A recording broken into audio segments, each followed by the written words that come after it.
All right, good morning, everybody. Today we have a special shiur. I'm actually traveling today, so we're going to be doing it from the car. And I appreciate all of you who are joining us today.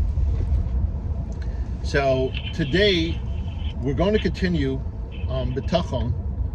Well, yesterday we talked about Bitachon when we're dealing with our families, and today we're going to move on to Bitachon when we're dealing with our friends. And particularly, we're going to start with when dealing with our friends, when our friends are needing our help, our assistance, and how we're supposed to deal with. We're going to deal with when requesting assistance from others. So we're the person asking, and how we deal with that. So Rav Av says like this: let us now address the way of a person to apply Bitachon and Hashem.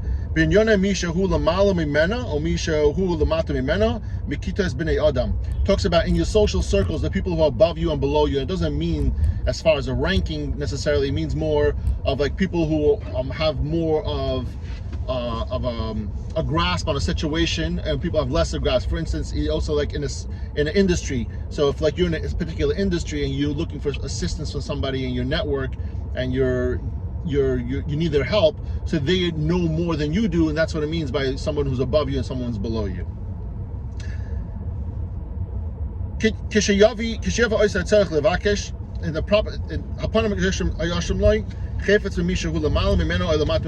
How to approach the situation when we're dealing with the people who are above you or below you when it comes to these situations.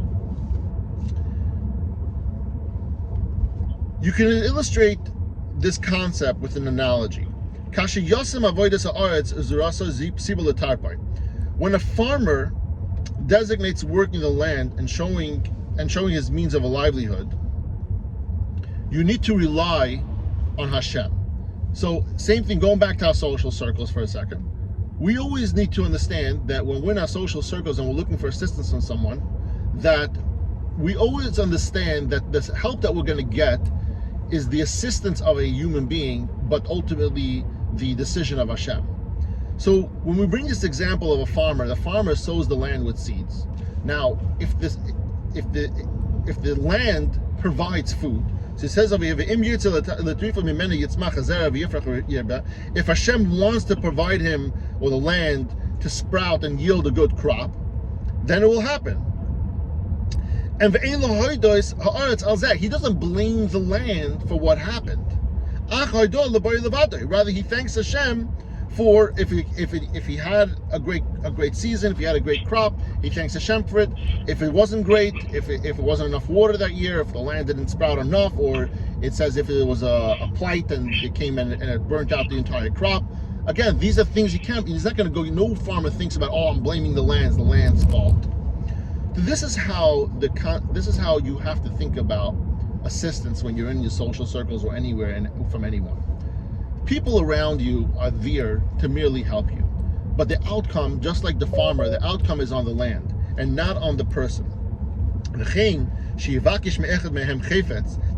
should a person, the attitude when he makes a request for one of those people around him in his society, that the weak person and the strong one should be equal insofar the ability to fulfill his request. Meaning that, again, we go around and we ask people for the assistance, but don't think one person is going to be better than the other person, because at the end of the day, it's Hashem that does it. Now, what Chavis was to say, and he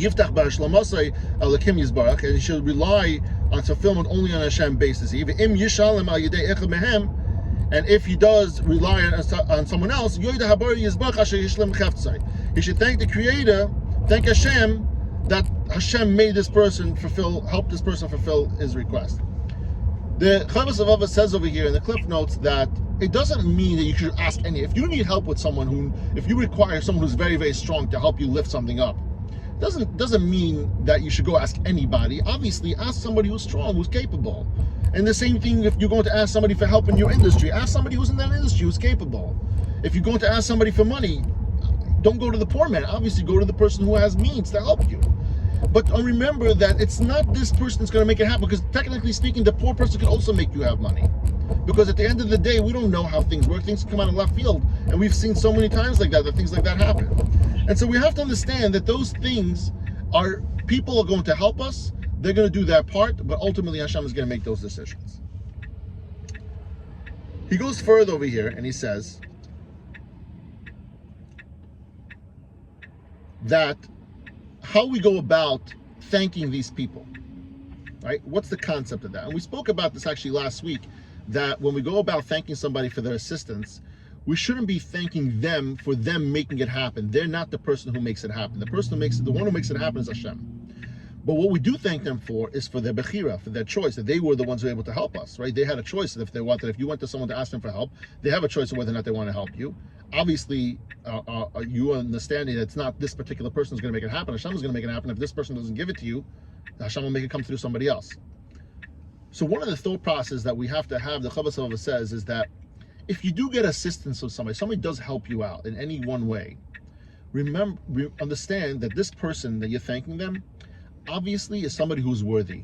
It says, Kamash Amru, the Chacham said, benefit is brought about through one who is meritorious and harm through one who is guilty. Hashem gives opportunity to people who are deserving of it. So when someone gives tzedakah, Hashem actually gave them the opportunity to give tzedakah. It's not that they just wanted to give it. Hashem sent them an ani in which the person could be mekayim the mitzvah of tzedakah.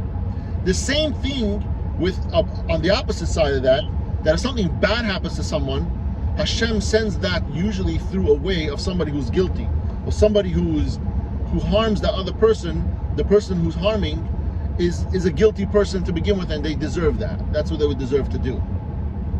So understand, when you go to someone and they help you out, in your mind, you have to understand and keep in mind that this person is a righteous person. This person was chosen by Hashem to do this mitzvah for you.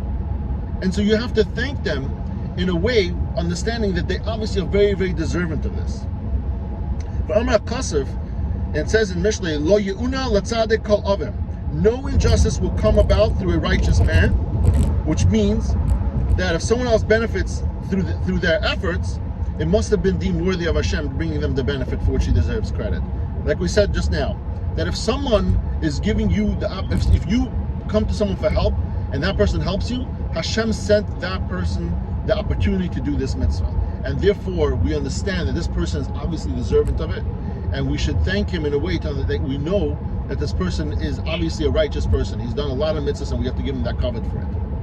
And obviously we thank them from a point of that they had the bechira, that they were able to do that, and that's why we give them also that. Now the Chavos Avavos speaks about Im lo yishalom lo al yedeihem, and if on the other hand one's request is not fulfilled, well, what happens if you go to your friend, you ask him for help, and at the end of the day they can't help you? What do? How does Bitachon play in there? You have to remember, you can't go to that person later on and say, oh, you told me you're going to help me, but you didn't even take the time, or you were so laxed in the effort, you didn't even try hard enough. The person who's coming there to help you, or you're going to someone seeking their help, they're still just the shaliach. The outcome doesn't necessarily mean it's going to be through them. As a matter of fact, if Hashem wants it to be through them, it will happen regardless of how much effort they put into it. So you can't come back to them later with complaints if it doesn't work out and say, you made this happen. No, nobody made this happen. If you went to someone and God forbid someone has a business that's failing, and he goes to a friend and says, listen, I need money in order to keep it afloat, and the friend doesn't give him the money, and eventually, unfortunately, the business falls apart. He can't go back to this person and say, yeah, had you given me the money, the business would have worked out. It doesn't work like that. This person is a pawn just the way we are. Hashem put this person in a position, and whether or not they gave you, it's irrelevant to the outcome. Hashem creates the outcome, and the outcome is solely based on your own merits. It's not based on the merits of the people you're going after. I want to finish off this week. We spoke over the last couple of weeks when we talk about Bitachon. We talk about the idea that we have to understand that in order to have full Bitachon, we also have to be good people, right? We have to act accordingly. We have to do mitzvahs and masim tovim. And we said that if someone who doesn't act accordingly does averos, he starts feeling unworthy, and so Bitachon falls apart because now your ego gets in the way, and you start feeling unworthy of God's love, And so you start doing work, you're getting worse and worse and worse, and your Bitachon completely is gone. We see this week in the Parsha where Yitzchak came across the Satan, with Esav's Malach, Rashi says it was the Satan. And he fought with him all night. And in the morning, finally, the Satan begged him to let him go, and not before he gave him a bracha. So begs the question, why did Hashem create the Satan? Why did he create a Malach to go around and cause us to do Averos? Like, wouldn't it be easier if we didn't have that obstacle? So I saw a great Vart. It said, every great story has a superhero and a villain. You cannot have a superhero if you don't have a villain to defeat. We are the superheroes. If we don't have obstacles, if we don't have villains in our life, i.e. the Satan, who comes to us and battles us every single day, every morning when we wake up, we have choices, and the Satan clearly is in charge over there sometimes. But when we overpower them, we're the superheroes. We come out on top. We defeat. And therefore, every single day that we come across the villain and we defeat him, we feel better about ourselves. We become higher status. We get more schar in Olam Haba. We get more schar in Olam Hazeh. And that's what this week's Parsha teaches us. We need the Satan, because without the Satan, we can't write a good story. We can't be the best Jew possible, because we're only the best Jew possible when we are faced with these obstacles, and those are tests from Hashem we learned so many times. And once we overcome each one of those tests, and don't forget, it's not a war that we're going to complete today. It's an ongoing war. It's every single day is another battle. Every moment is another battle. And so this week's Parsha teaches us that we have to stick to our guns, and we have to fight the Satan every single day. That helps us a ton with our Bitachon. When you keep Bitachon and you fight the Satan at the same time, we will defeat the war at the end of the day. I thank you so much for joining me today. I really appreciate it. Have a wonderful Shabbos, and I love you all.